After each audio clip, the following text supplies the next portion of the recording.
사랑하는 형제자매 여러분, 주님의 평화가 여러분과 함께하길 빕니다. 우리가 살아가는 이 시대는 때로는 혼란스럽고 무엇이 진리인지, 무엇이 선한 것인지에 대한 공통된 목소리를 잃어버린 것처럼 느껴질 때가 있습니다. 인간의 존엄성과 삶의 의미에 대한 근본적인 질문들이 과거 어느 때보다도 더 절실하게 우리에게 다가옵니다. 이러한 혼돈은 어디에서부터 시작되었을까요? 오늘 우리는 시간을 거슬러 올라가 현대 사상의 거대한 흐름을 바꾼 한 철학적 대결을 깊이 탐구해보고자 합니다. 한쪽에는 13세기 가톨릭 신앙과 이성의 조화를 이룬 위대한 학자 성 토마스 아퀴나스가 서 있고, 다른 한쪽에는 근대 철학의 문을 열었지만 동시에 지식의 근간을 뒤흔든 회의주의 철학자 데이비드 휴미 서 있습니다. 13세기 토마스 아퀴나스 성인 이후 수세기 동안 많은 철학자들은 존재의 근본 원리를 탐구하는 형이상학의 세계에서 멀어져 갔습니다. 그들은 눈에 보이지 않는 원리들을 거부하고 오직 물질과 감각적 경험만을 인정하는 유물론적, 유명론적 세계관을 받아들였습니다. 더 이상 인간이나 동물이 무엇인지에 대한 보편적인 개념은 존재하지 않게 되었습니다. 모든 것은 그저 물질과 운동의 개별적인 사례일 뿐이라는 것입니다. 오늘 우리는 이러한 현대적 사고의 뿌리가 되는 데이비드 휴메 경험론이 어떻게 자기 모순에 빠지며 결국 지식 자체를 파괴하는 위험한 길로 우리를 이끄는지 살펴볼 것입니다. 그리고 동시에 토마스 아퀴나스 성인의 스콜라 철학이 어떻게 휴메 주장을 논파하고 우리에게 일관되고 신뢰할 수 있는 견고한 세계관을 제공하는지 그 지혜를 나누고자 합니다. 본격적인 이야기에 앞서 오늘 우리가 나누는 이 지혜가 여러분의 신앙 여정에 작은 빛이 되기를 소망합니다. 이 내용이 여러분에게 유익하다면 좋아요를 눌러주시고 더 많은 형제자매들과 이 은총을 나누기 위해 공유해 주십시오. 구독을 통해 저희와 함께 진리를 향한 여정을 계속해 주신다면 그 발걸음마다 주님의 크신 축복이 함께하기를 기도하겠습니다. 자, 그럼 먼저 데이비드 휴메 사상이 무엇인지부터 이해해야 합니다. 휴메 경험론은 합리론과 대척점에 있습니다. 합리론이 인간의 지성 안에 경험 이전에 존재하는 선천적인 지식이나 진리가 있다고 주장하는 반면, 휴은 모든 인간의 지식은 오직 감각적 인상에서 비롯된다고 주장했습니다. 그의 말을 직접 들어보겠습니다. 인상이라는 용어로 나는 우리가 듣거나 맛보거나 느끼거나 사랑하거나 미워하거나 바라거나 의지할 때 경험하는 모든 생생한 지각을 의미한다. 휴메의 인상이란 우리의 오감을 통해 마음이 직접적으로 경험하는 생생하고 강력한 지각입니다. 그는 인상을 두 가지로 나누었습니다. 하나는 감각의 인상으로 차가움, 냄새, 맛과 같이 외부 감각에서 오는 것입니다. 다른 하나는 반성의 인상으로 욕망이나 감정처럼 마음이 자신의 활동을 돌아볼 때 생겨나는 내적 경험입니다. 여기까지는 그럴듯하게 들릴 수 있습니다. 하지만 휴은 자신의 이론을 끝까지 밀어붙인 결과 극단적인 회의주의에 도달하게 됩니다. 그는 유명한 귀납의 문제를 통해 이를 보여줍니다. 귀납이란 과거의 경험들을 일반화하여 미래를 예측하는 방식입니다. 예를 들어 우리가 지금까지 본 모든 백조가 하얀색이었다고 가정해 봅시다. 이 경험을 바탕으로 우리는 모든 백조는 하얀색이다 라고 추론할 수 있습니다. 이것이 가능하려면 자연의 균일성 원리, 즉 과거에 관찰된 패턴이 미래에도 계속될 것이라는 가정이 필요합니다. 하지만 휴은 바로 이 지점을 파고듭니다. 미래가 과거와 같을 것이라는 자연의 균일성 원리 자체를 우리가 어떻게 경험적으로 증명할 수 있냐는 것입니다. 결국 우리는 과거의 경험에 근거해 미래를 추측할 뿐 그것이 반드시 그렇다는 논리적 보장은 어디에도 없다고 그는 주장합니다. 인과관계에 대해서도 휴은 충격적인 주장을 합니다. 그는 말합니다. 경험으로부터의 모든 추론은 이성이 아니라 습관의 결과이다. 또한 우리가 외부 세계를 둘러보고 원인의 작용을 고찰할 때 우리는 단 한 번도 원인과 결과 사이에 어떤 힘이나 필연적인 연결을 발견할 수 없다. 이것은 무엇을 의미할까요? 우리가 당구공 A를 쳐서 당구공 B를 맞췄을 때 우리는 A의 움직임이 B의 움직임의 원인이라고 믿습니다. 하지만 휴에 따르면 우리는 A가 움직이는 인상과 B가 움직이는 인상을 연속적으로 관찰했을 뿐 그 둘을 묶는 인과성이라는 필연적인 끈을 본 적은 없습니다. 그저 같은 사건이 반복되는 것을 보고 우리 마음이 습관적으로 다음에도 B가 움직일 것이라고 기대하는 주관적인 느낌에 불과하다는 것입니다. 이러한 휴의 생각은 오늘날 많은 무신론자들이나 세속주의자들이 세상을 바라보는 방식에 깊은 영향을 미쳤습니다. 하지만 이 세계관은 과연 견고할까요? 이제 스콜라 철학과 토마스 아퀴나스 성인의 지혜를 통해 휴의 철학이 가진 치명적인 결함들을 하나씩 살펴보겠습니다. 첫 번째 문제점은 휴 철학의 출발점인 감각경험 그 자체에 있습니다. 놀랍게도 휴 스스로 자신의 저서 인간 지성에 관한 탐구에서 이렇게 인정합니다. 우리가 이 집, 저 나무라고 말할 때 고찰하는 존재들은 마음속의 지각에 불과하며 균일하고 독립적으로 존재하는 다른 존재들에 덧없는 사본이나 표상에 불과하다는 것을 의심하는 사려 깊은 사람은 없다. 마음의 지각이 그것과 전혀 다르지만 닮았을 수도 있는 외부 대상에 의해 야기되어야 한다는 것을 어떤 논증으로 증명할 수 있는가? 그것이 마음 자체의 에너지나 보이지 않고 알 수 없는 어떤 영의 암시나 우리에게 훨씬 더 알려지지 않은 다른 원인으로부터 발생할 수 없다고 어떻게 장담할 수 있는가? 이것은 실로 놀라운 고백입니다.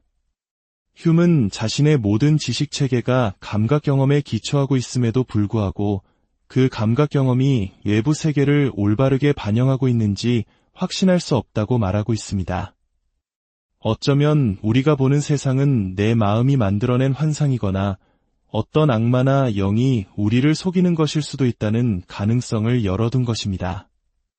만약 모든 지식의 유일한 원천인 감각을 신뢰할 수 없다면 우리는 그 어떤 것도 확실하게 알 수 없다는 보편적 회의주의에 빠지게 됩니다. 이는 나는 모든 것을 의심한다고 말하는 것과 같습니다. 하지만 이 주장은 그 자체로 모순입니다. 모든 것을 의심한다는 그 명제 자체는 의심하지 않고 믿고 있기 때문입니다. 스스로를 반박하는 논리적으로 불가능한 위치에 서게 되는 것입니다. 두 번째로 휴의 인과율 개념이 초래하는 끔찍한 결과를 살펴봅시다. 휴의 주장처럼 원인과 결과 사이에 필연적인 연결이 없고 단지 습관적인 기대에 불과하다면 우리의 이성과 도덕은 어떻게 될까요? 위대한 가톨릭 신학자 가리구라 그랑주 신부님은 이 점을 아주 날카롭게 지적하셨습니다. 만약 휴의 주장이 옳다면 살인자가 법정에서 이렇게 변호할 수 있을 것입니다. 존경하는 재판장님, 저는 살인의 직접적인 원인이 아닙니다. 저의 행동 이후에 그가 죽는 사건이 발생했을 뿐입니다. 이는 마치 밤이 지나면 아침이 오는 것과 같습니다. 밤이 아침의 원인은 아니지 않습니까? 이 얼마나 터무니없는 주장입니까? 휴의 세계관에서는 이처럼 상식적인 추론조차 불가능해지며 도덕적 책임의 근거가 사라집니다. 논리적 주장 역시 마찬가지입니다. 전제 1에서 전제 2로 나아가는 과정 자체가 인과관계를 필요로 하기 때문입니다. 이에 대해 토마스 아퀴나스 성인의 스콜라 철학은 명쾌한 해답을 제시합니다. 인과율은 휴이 말하는 것처럼 감각경험의 반복을 통해 얻어지는 습관이 아닙니다. 그것은 우리의 지성이 존재 그 자체로부터 이끌어내는 선엄적인 원리입니다. 스콜라 철학의 유명한 격언처럼 모든 지식은 감각에서 시작됩니다. 우리는 시각, 촉각, 청각 등을 통해 존재하는 것들을 지각합니다. 그리고 우리의 이성은 이 존재라는 가장 근본적인 현실로부터 모든 논리의 기초가 되는 제1원리들을 추출해냅니다. 토마스 아퀴나스 성인께서는 이렇게 말씀하셨습니다. 인간의 인식에 가장 먼저 들어오는 것은 존재이다. 그러므로 증명할 수 없는 첫 번째 원리는 동일한 것에 대해 동시에 긍정하고 부정할 수 없다는 것이다. 즉, 존재는 비존재가 아니다라는 것이다. 이것이 바로 모순율입니다. 네모는 동시에 동그라미일 수 없다는 너무나도 명백한 이성의 첫걸음입니다.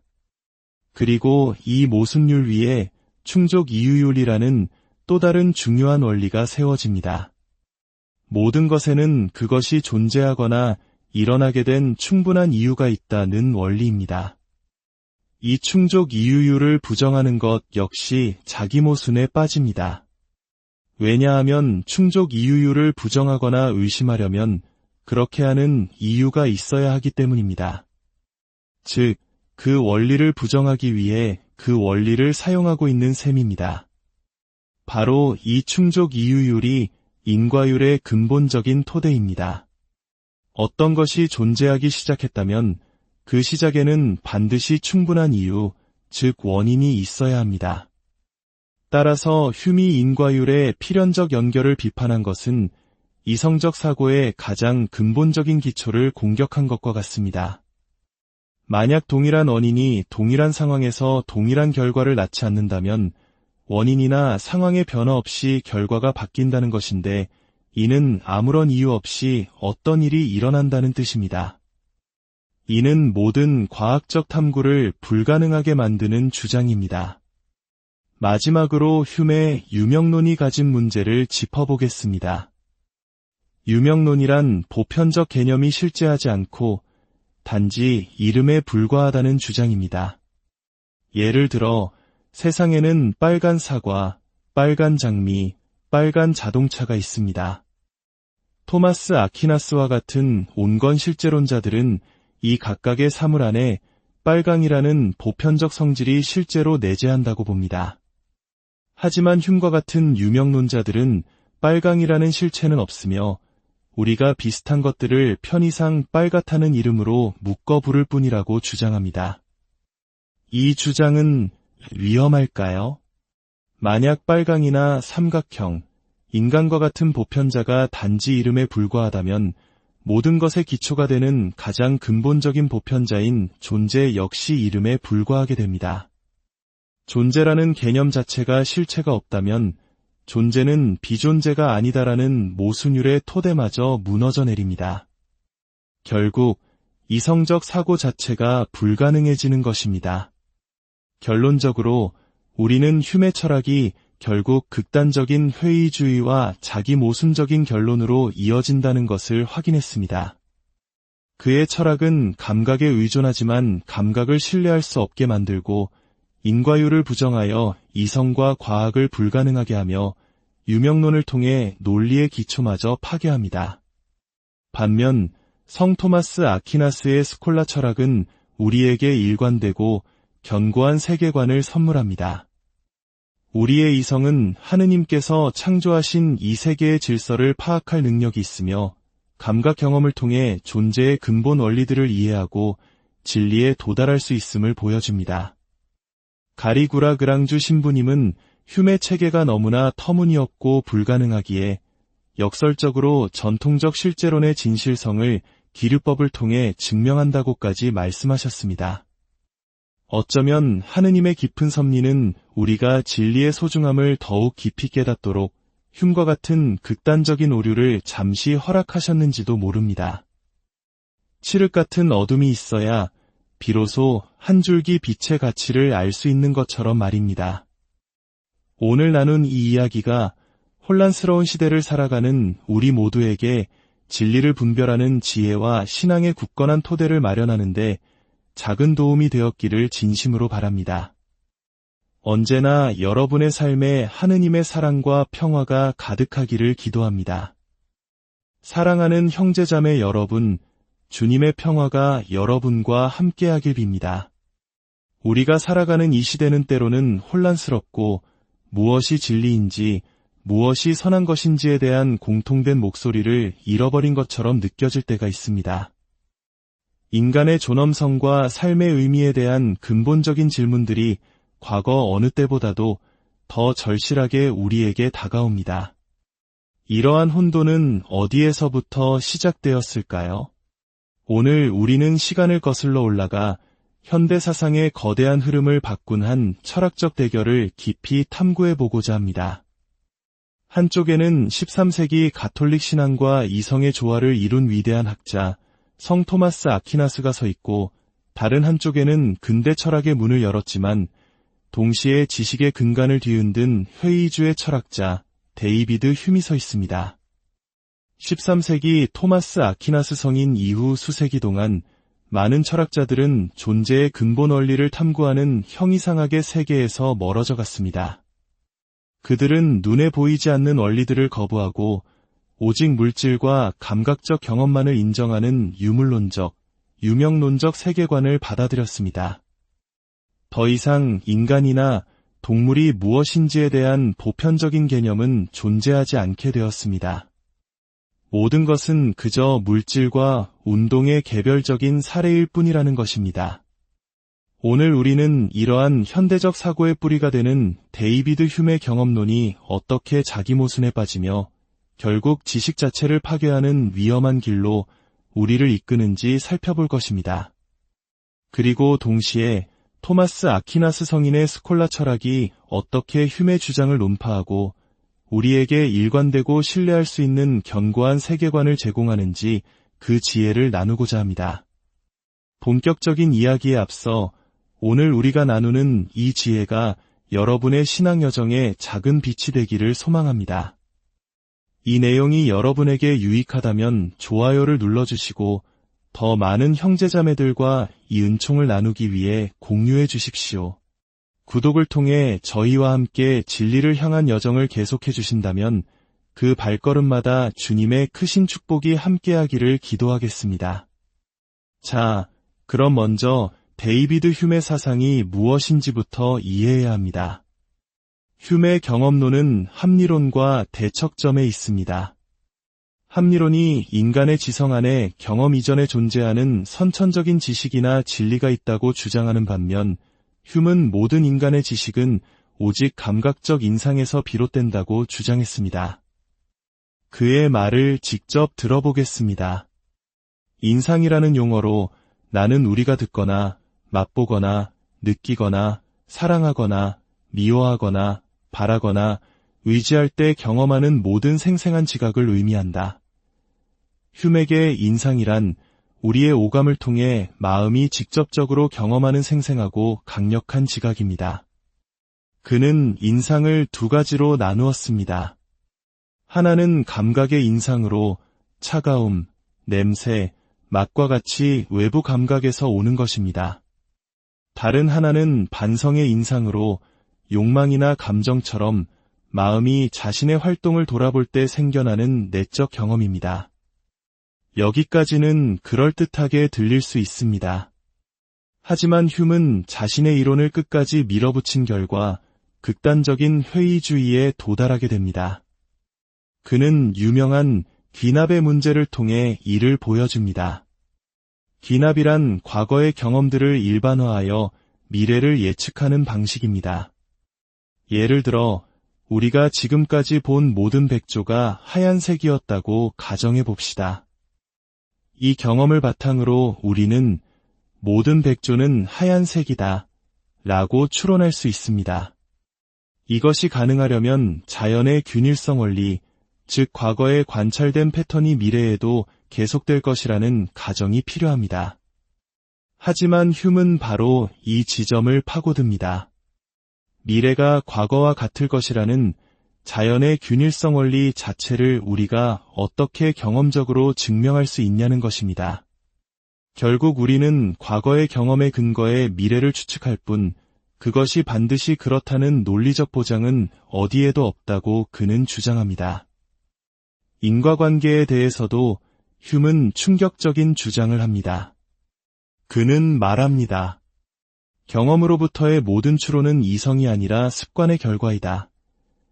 또한 우리가 외부 세계를 둘러보고 원인의 작용을 고찰할 때 우리는 단 한 번도 원인과 결과 사이에 어떤 힘이나 필연적인 연결을 발견할 수 없다. 이것은 무엇을 의미할까요? 우리가 당구공 A를 쳐서 당구공 B를 맞췄을 때 우리는 A의 움직임이 B의 움직임의 원인이라고 믿습니다. 하지만 휴메에 따르면 우리는 A가 움직이는 인상과 B가 움직이는 인상을 연속적으로 관찰했을 뿐 그 둘을 묶는 인과성이라는 필연적인 끈을 본 적은 없습니다. 그저 같은 사건이 반복되는 것을 보고 우리 마음이 습관적으로 다음에도 B가 움직일 것이라고 기대하는 주관적인 느낌에 불과하다는 것입니다. 이러한 휴메의 생각은 오늘날 많은 무신론자들이나 세속주의자들이 세상을 바라보는 방식에 깊은 영향을 미쳤습니다. 하지만 이 세계관은 과연 견고할까요? 이제 스콜라 철학과 토마스 아퀴나스 성인의 지혜를 통해 휴메 철학이 가진 치명적인 결함들을 하나씩 살펴보겠습니다. 첫 번째 문제점은 휴메 철학의 출발점인 감각 경험 그 자체에 있습니다. 놀랍게도 휴메 스스로 자신의 저서 인간 지성에 관한 탐구에서 이렇게 인정합니다. 우리가 이 집, 저 나무라고 말할 때 고찰하는 존재들은 마음속의 지각에 불과하며 균일하고 독립적으로 존재하는 다른 존재들에 덧없는 사본이나 표상에 불과하다는 것을 의심하는 사려 깊은 사람은 없다. 마음의 지각이 그것과 전혀 다르지만 닮았을 수도 있는 외부 대상에 의해 야기되어야 한다는 것을 어떤 논증으로 증명할 수 있는가?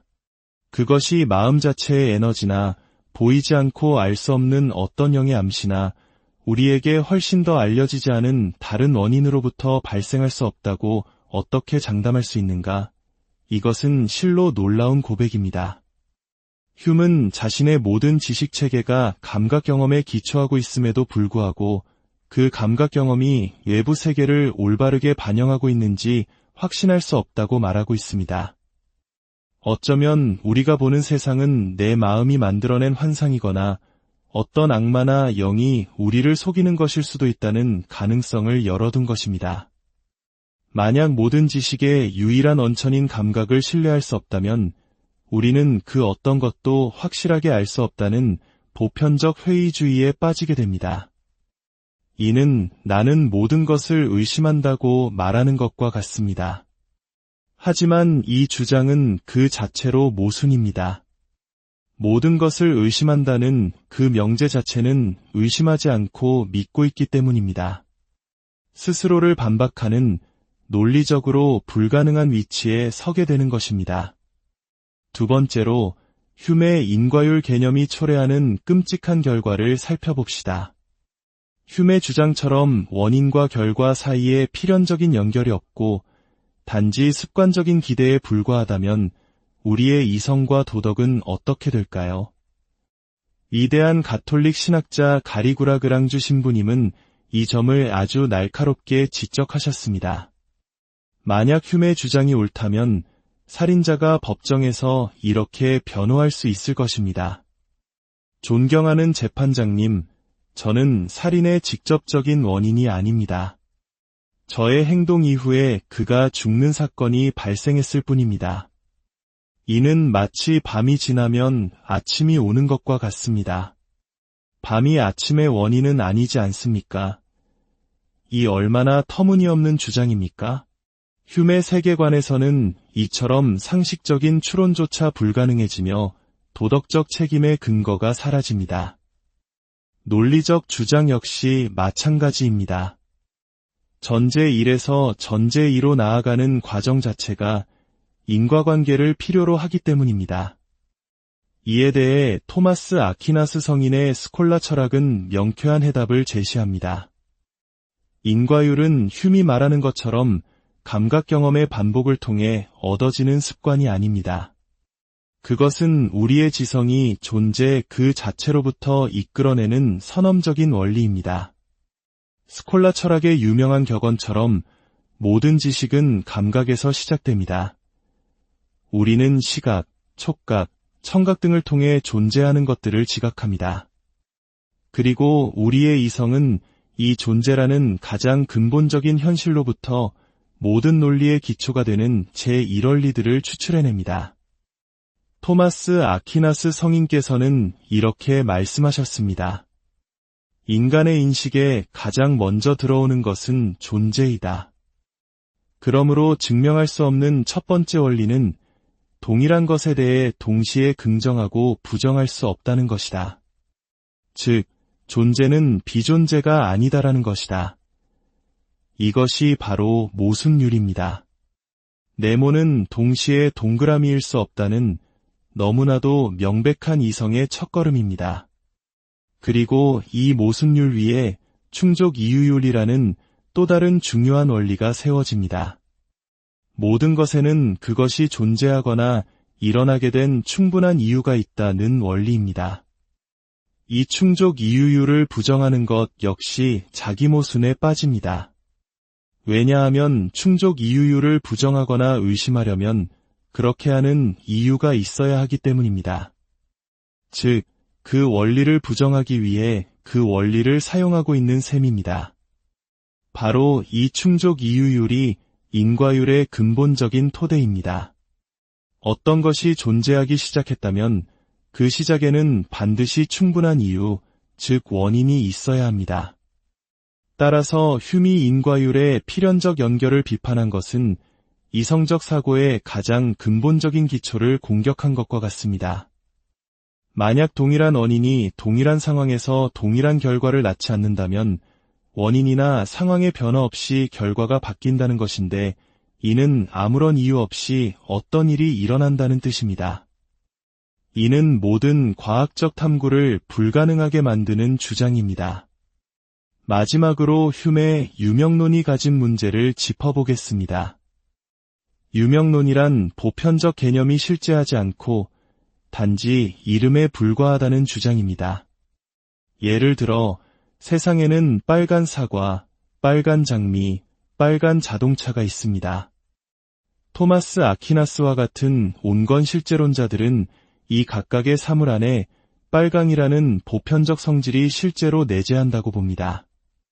하지만 흉과 같은 유명론자들은 빨강이라는 실체는 없으며 우리가 비슷한 것들을 편의상 빨갛다는 이름으로 묶어 부를 뿐이라고 주장합니다.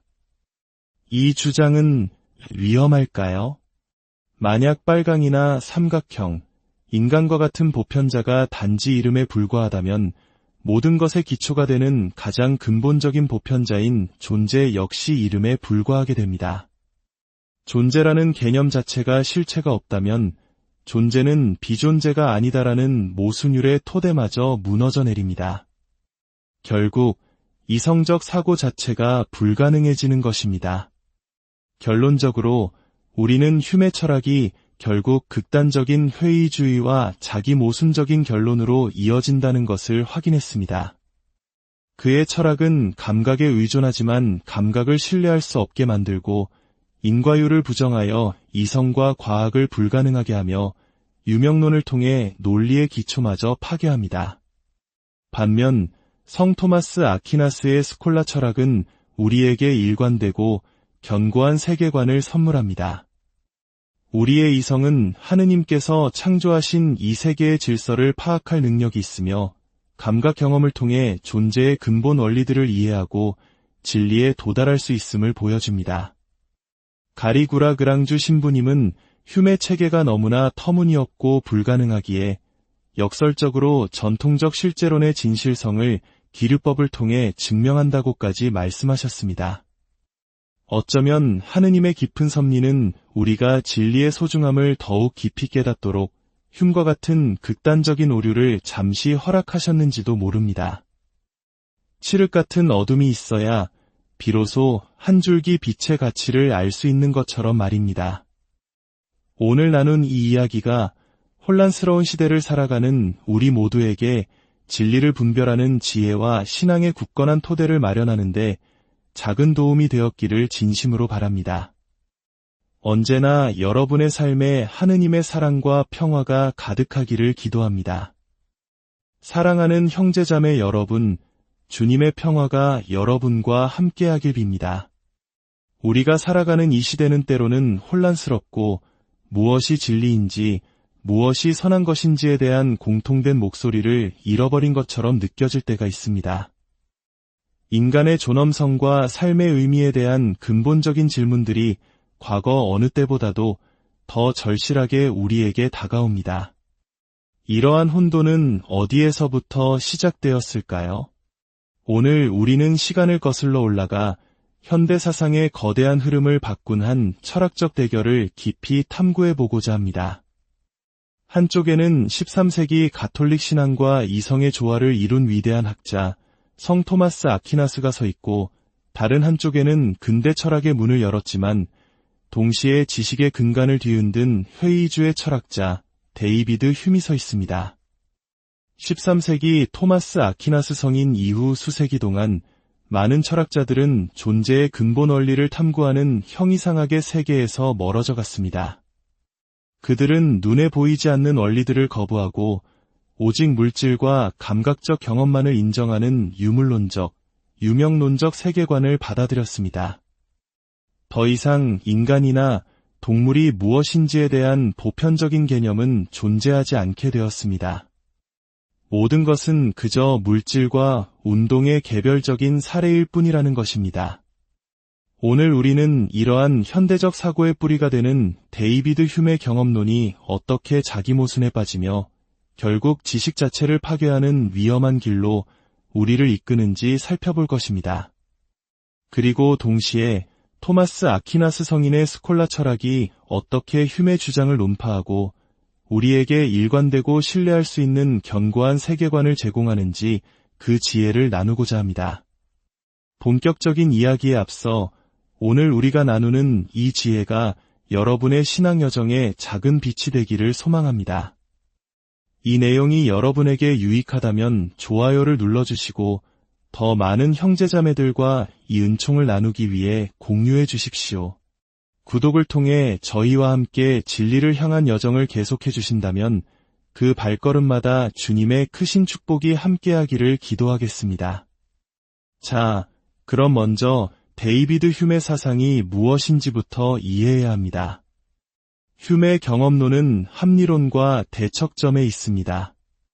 합리론이 인간의 지성 안에 경험 이전에 존재하는 선천적인 지식이나 진리가 있다고 주장하는 반면, 휴는 모든 인간의 지식은 오직 감각적 인상에서 비롯된다고 주장했습니다. 그의 말을 직접 들어보겠습니다.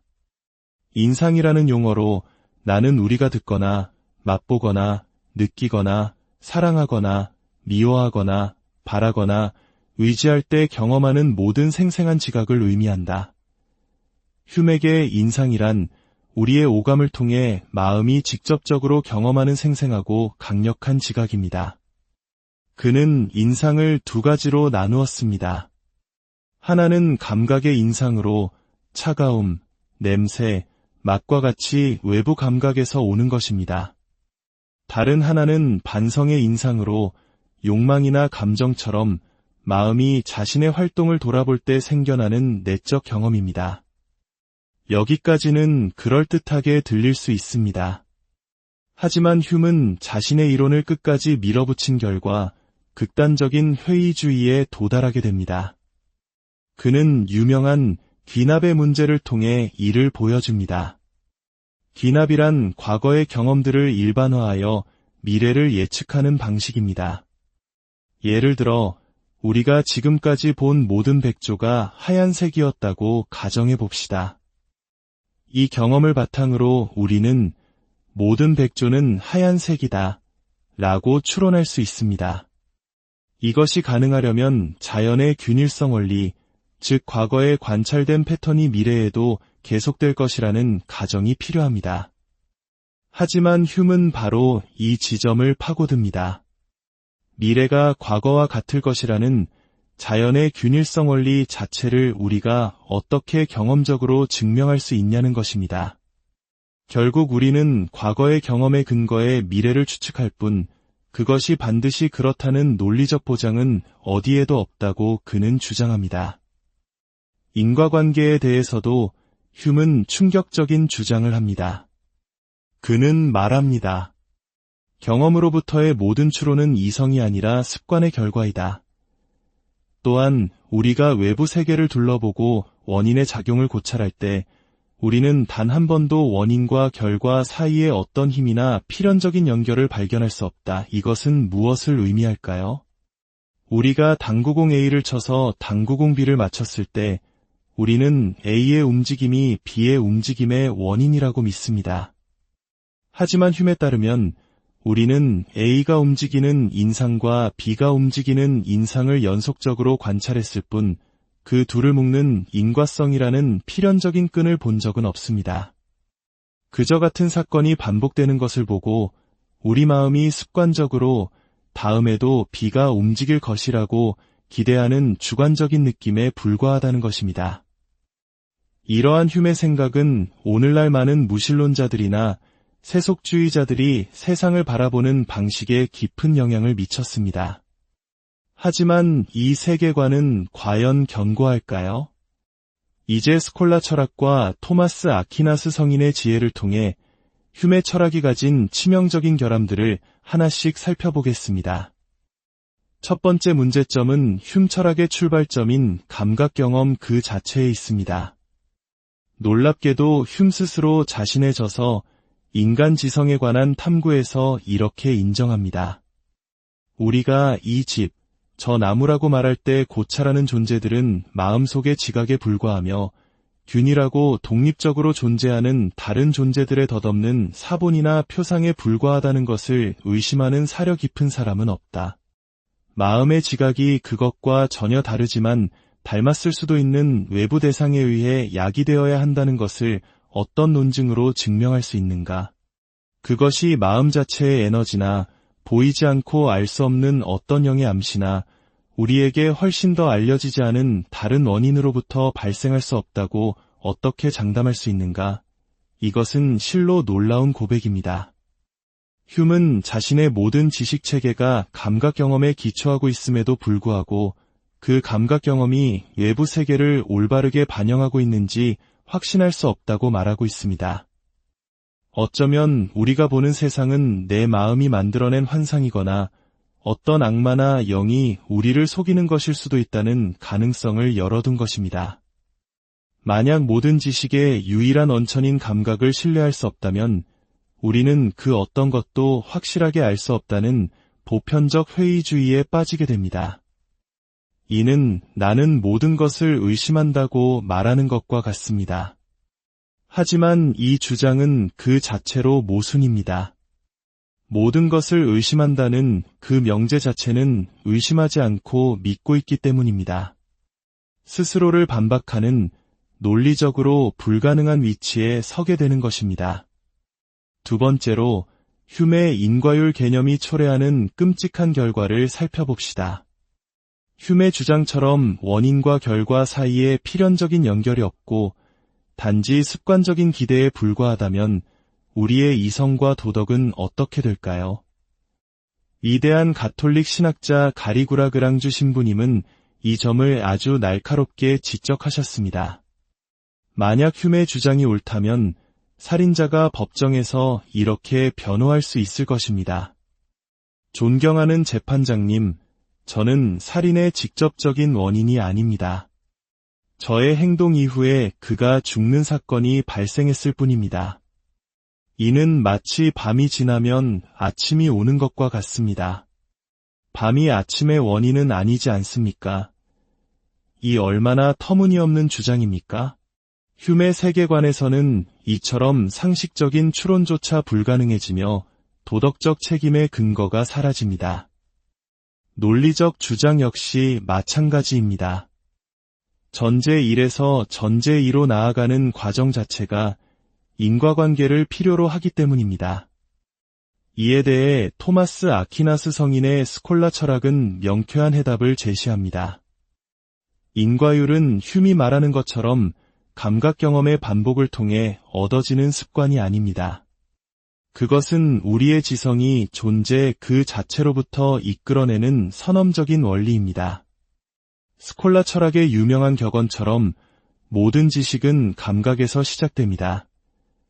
우리는 시각, 촉각, 청각 등을 통해 존재하는 것들을 지각합니다.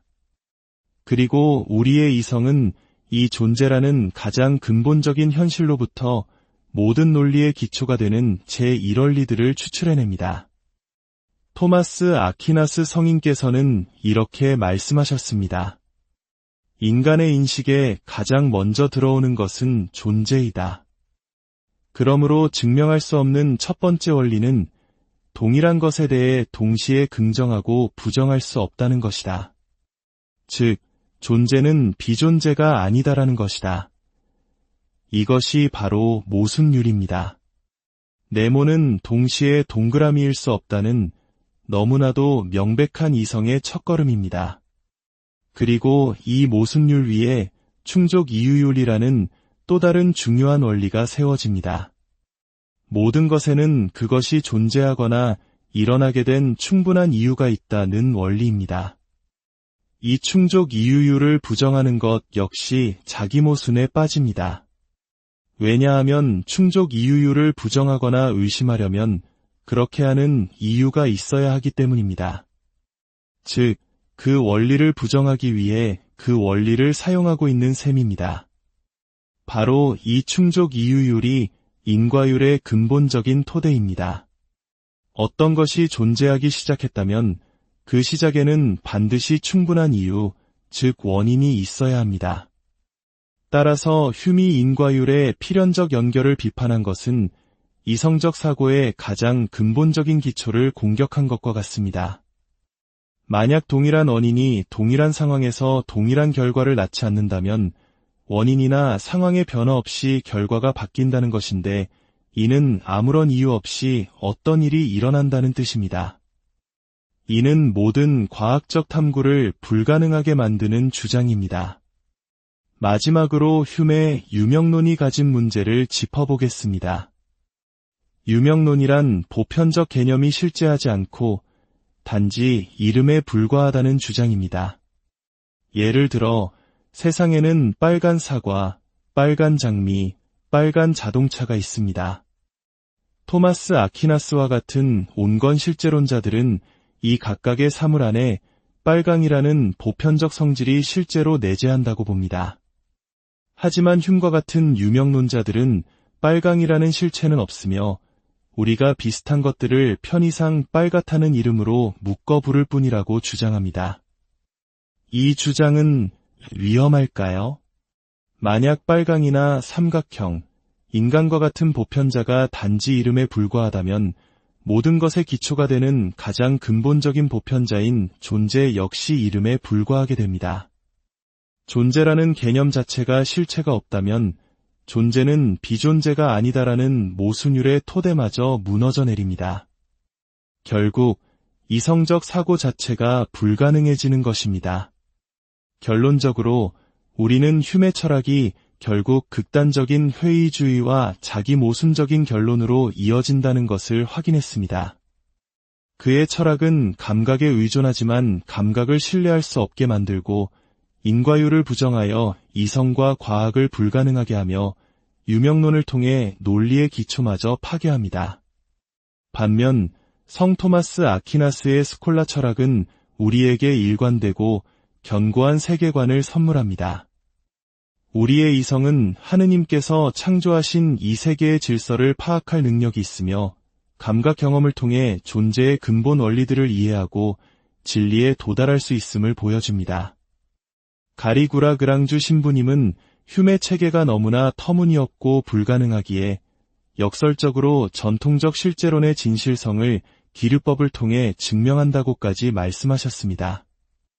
어쩌면 하느님의 깊은 섭리는 우리가 진리의 소중함을 더욱 깊이 깨닫도록 흄과 같은 극단적인 오류를 잠시 허락하셨는지도 모릅니다. 칠흑 같은 어둠이 있어야 비로소 한 줄기 빛의 가치를 알 수 있는 것처럼 말입니다. 오늘 나눈 이 이야기가 혼란스러운 시대를 살아가는 우리 모두에게 진리를 분별하는 지혜와 신앙의 굳건한 토대를 마련하는데 작은 도움이 되었기를 진심으로 바랍니다. 언제나 여러분의 삶에 하느님의 사랑과 평화가 가득하기를 기도합니다. 사랑하는 형제자매 여러분, 주님의 평화가 여러분과 함께하길 빕니다. 우리가 살아가는 이 시대는 때로는 혼란스럽고 무엇이 진리인지, 무엇이 선한 것인지에 대한 공통된 목소리를 잃어버린 것처럼 느껴질 때가 있습니다. 인간의 존엄성과 삶의 의미에 대한 근본적인 질문들이 과거 어느 때보다도 더 절실하게 우리에게 다가옵니다. 이러한 혼돈은 어디에서부터 시작되었을까요? 오늘 우리는 시간을 거슬러 올라가 현대 사상의 거대한 흐름을 바꾼 한 철학적 대결을 깊이 탐구해보고자 합니다. 한쪽에는 13세기 가톨릭 신앙과 이성의 조화를 이룬 위대한 학자 성 토마스 아퀴나스가 서 있고, 다른 한쪽에는 근대 철학의 문을 열었지만 동시에 지식의 근간을 뒤흔든 회의주의 철학자 데이비드 휴미 서 있습니다. 13세기 토마스 아퀴나스 성인 이후 수세기 동안 많은 철학자들은 존재의 근본 원리를 탐구하는 형이상학의 세계에서 멀어져 갔습니다. 그들은 눈에 보이지 않는 원리들을 거부하고 오직 물질과 감각적 경험만을 인정하는 유물론적, 유명론적 세계관을 받아들였습니다. 더 이상 인간이나 동물이 무엇인지에 대한 보편적인 개념은 존재하지 않게 되었습니다. 모든 것은 그저 물질과 운동의 개별적인 사례일 뿐이라는 것입니다. 오늘 우리는 이러한 현대적 사고의 뿌리가 되는 데이비드 휴메 경험론이 어떻게 자기 모순에 빠지며 결국 지식 자체를 파괴하는 위험한 길로 우리를 이끄는지 살펴볼 것입니다. 그리고 동시에 토마스 아퀴나스 성인의 스콜라 철학이 어떻게 휴메 주장을 논파하고 우리에게 일관되고 신뢰할 수 있는 견고한 세계관을 제공하는지 그 지혜를 나누고자 합니다. 본격적인 이야기에 앞서 오늘 우리가 나누는 이 지혜가 여러분의 신앙 여정에 작은 빛이 되기를 소망합니다. 이 내용이 여러분에게 유익하다면 좋아요를 눌러주시고 더 많은 형제자매들과 이 은총을 나누기 위해 공유해 주십시오. 구독을 통해 저희와 함께 진리를 향한 여정을 계속해 주신다면 그 발걸음마다 주님의 크신 축복이 함께하기를 기도하겠습니다. 자, 그럼 먼저 데이비드 휴메 사상이 무엇인지부터 이해해야 합니다. 휴메 경험론은 합리론과 대척점에 있습니다. 합리론이 인간의 지성 안에 경험 이전에 존재하는 선천적인 지식이나 진리가 있다고 주장하는 반면, 휴는 모든 인간의 지식은 오직 감각적 인상에서 비롯된다고 주장했습니다. 그의 말을 직접 들어보겠습니다. 인상이라는 용어로 나는 우리가 듣거나 맛보거나 느끼거나 사랑하거나 미워하거나 바라거나 의지할 때 경험하는 모든 생생한 지각을 의미한다. 휴맥의 인상이란 우리의 오감을 통해 마음이 직접적으로 경험하는 생생하고 강력한 지각입니다.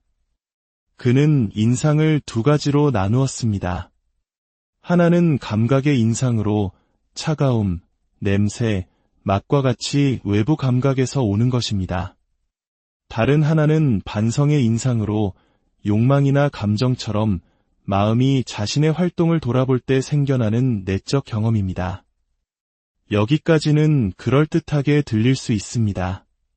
하지만 휴는 자신의 이론을 끝까지 밀어붙인 결과 극단적인 회의주의에 도달하게 됩니다. 그는 유명한 귀납의 문제를 통해 이를 보여줍니다. 귀납이란 과거의 경험들을 일반화하여 미래를 예측하는 방식입니다. 예를 들어 우리가 지금까지 본 모든 백조가 하얀색이었다고 가정해 봅시다. 이 경험을 바탕으로 우리는 모든 백조는 하얀색이다 라고 추론할 수 있습니다. 이것이 가능하려면 자연의 균일성 원리, 즉 과거에 관찰된 패턴이 미래에도 계속될 것이라는 가정이 필요합니다. 하지만 휴는 바로 이 지점을 파고듭니다. 미래가 과거와 같을 것이라는 자연의 균일성 원리 자체를 우리가 어떻게 경험적으로 증명할 수 있냐는 것입니다.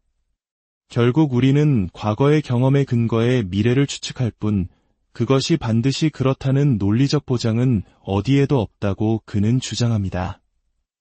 인과관계에 대해서도 휴먼은 충격적인 주장을 합니다. 그는 말합니다. 경험으로부터의 모든 추론은 이성이 아니라 습관의 결과이다. 또한 우리가 외부 세계를 둘러보고 원인의 작용을 고찰할 때 우리는 단 한 번도 원인과 결과 사이에 어떤 힘이나 필연적인 연결을 발견할 수 없다. 이것은 무엇을 의미할까요? 우리가 당구공 A를 쳐서 당구공 B를 맞췄을 때 우리는 A의 움직임이 B의 움직임의 원인이라고 믿습니다. 하지만 휴메에 따르면 우리는 A가 움직이는 인상과 B가 움직이는 인상을 연속적으로 관찰했을 뿐 그 둘을 묶는 인과성이라는 필연적인 끈을 본 적은 없습니다. 그저 같은 사건이 반복되는 것을 보고 우리 마음이 습관적으로 다음에도 B가 움직일 것이라고 기대하는 주관적인 느낌에 불과하다는 것입니다. 이러한 휴메의 생각은 오늘날 많은 무신론자들이나 세속주의자들이 세상을 바라보는 방식에 깊은 영향을 미쳤습니다. 하지만 이 세계관은 과연 견고할까요? 이제 스콜라 철학과 토마스 아퀴나스 성인의 지혜를 통해 휴메 철학이 가진 치명적인 결함들을 하나씩 살펴보겠습니다. 첫 번째 문제점은 휴메 철학의 출발점인 감각 경험 그 자체에 있습니다. 놀랍게도 휴메 스스로 자신의 저서 인간 지성에 관한 탐구에서 이렇게 인정합니다. 우리가 이 집, 저 나무라고 말할 때 고찰하는 존재들은 마음속의 지각에 불과하며 균일하고 독립적으로 존재하는 다른 존재들에 덧없는 사본이나 표상에 불과하다는 것을 의심하는 사려 깊은 사람은 없다. 마음의 지각이 그것과 전혀 다르지만 닮았을 수도 있는 외부 대상에 의해 야기되어야 한다는 것을 어떤 논증으로 증명할 수 있는가? 그것이 마음 자체의 에너지나 보이지 않고 알 수 없는 어떤 영의 암시나 우리에게 훨씬 더 알려지지 않은 다른 원인으로부터 발생할 수 없다고 어떻게 장담할 수 있는가? 이것은 실로 놀라운 고백입니다. 휴먼은 자신의 모든 지식 체계가 감각 경험에 기초하고 있음에도 불구하고 그 감각 경험이 외부 세계를 올바르게 반영하고 있는지 확신할 수 없다고 말하고 있습니다. 어쩌면 우리가 보는 세상은 내 마음이 만들어낸 환상이거나 어떤 악마나 영이 우리를 속이는 것일 수도 있다는 가능성을 열어둔 것입니다. 만약 모든 지식의 유일한 원천인 감각을 신뢰할 수 없다면 우리는 그 어떤 것도 확실하게 알 수 없다는 보편적 회의주의에 빠지게 됩니다. 이는 나는 모든 것을 의심한다고 말하는 것과 같습니다. 하지만 이 주장은 그 자체로 모순입니다. 모든 것을 의심한다는 그 명제 자체는 의심하지 않고 믿고 있기 때문입니다. 스스로를 반박하는 논리적으로 불가능한 위치에 서게 되는 것입니다. 두 번째로 휴메의 인과율 개념이 초래하는 끔찍한 결과를 살펴봅시다. 휴메 주장처럼 원인과 결과 사이에 필연적인 연결이 없고 단지 습관적인 기대에 불과하다면 우리의 이성과 도덕은 어떻게 될까요? 위대한 가톨릭 신학자 가리구라 그랑주 신부님은 이 점을 아주 날카롭게 지적하셨습니다. 만약 휴메의 주장이 옳다면 살인자가 법정에서 이렇게 변호할 수 있을 것입니다. 존경하는 재판장님, 저는 살인의 직접적인 원인이 아닙니다.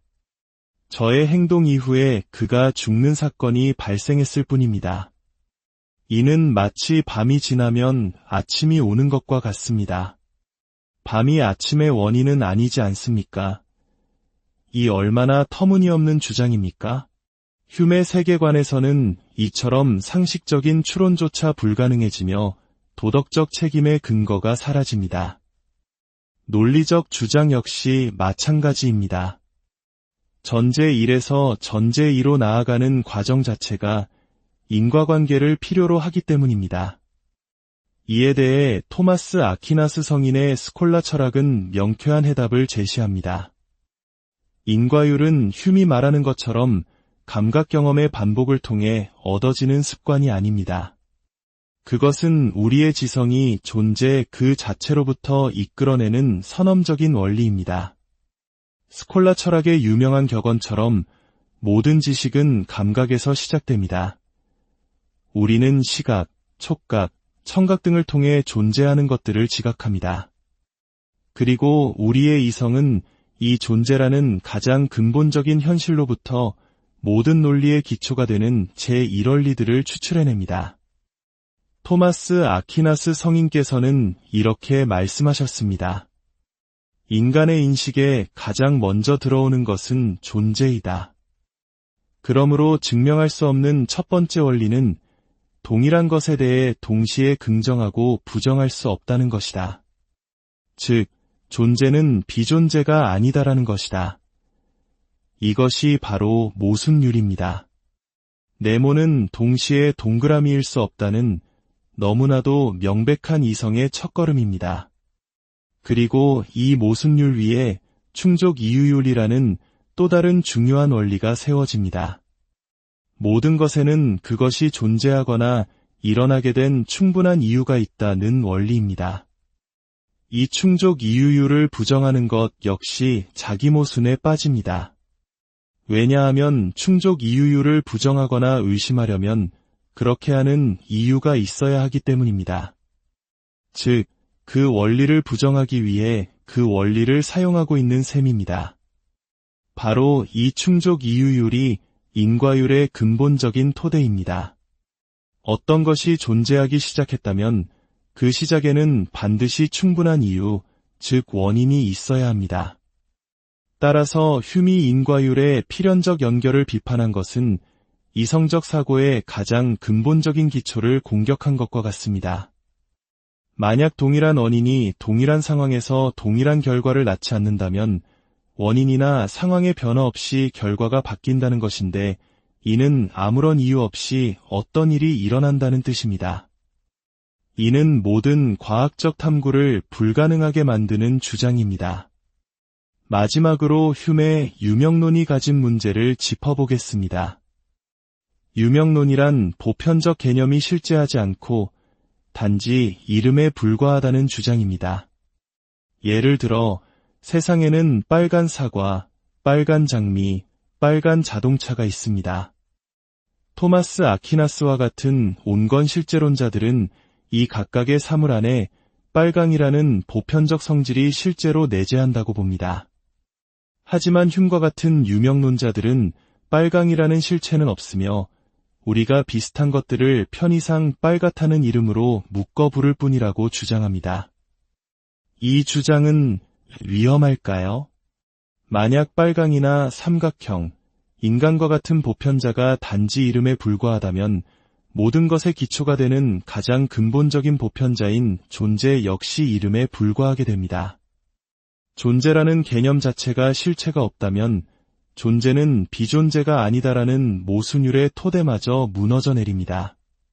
결국 이성적 사고 자체가 불가능해지는 것입니다.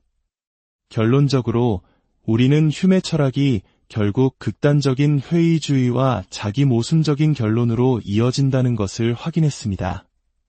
그의 철학은 감각에 의존하지만 감각을 신뢰할 수 없게 만들고 인과율을 부정하여 이성과 과학을 불가능하게 하며 유명론을 통해 논리의 기초마저 파괴합니다.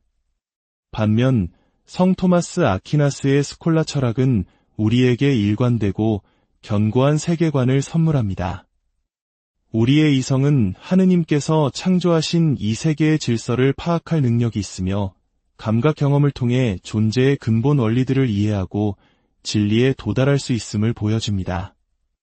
가리구라 그랑주 신부님은 흄의 체계가 너무나 터무니없고 불가능하기에 역설적으로 전통적 실제론의 진실성을 기류법을 통해 증명한다고까지 말씀하셨습니다.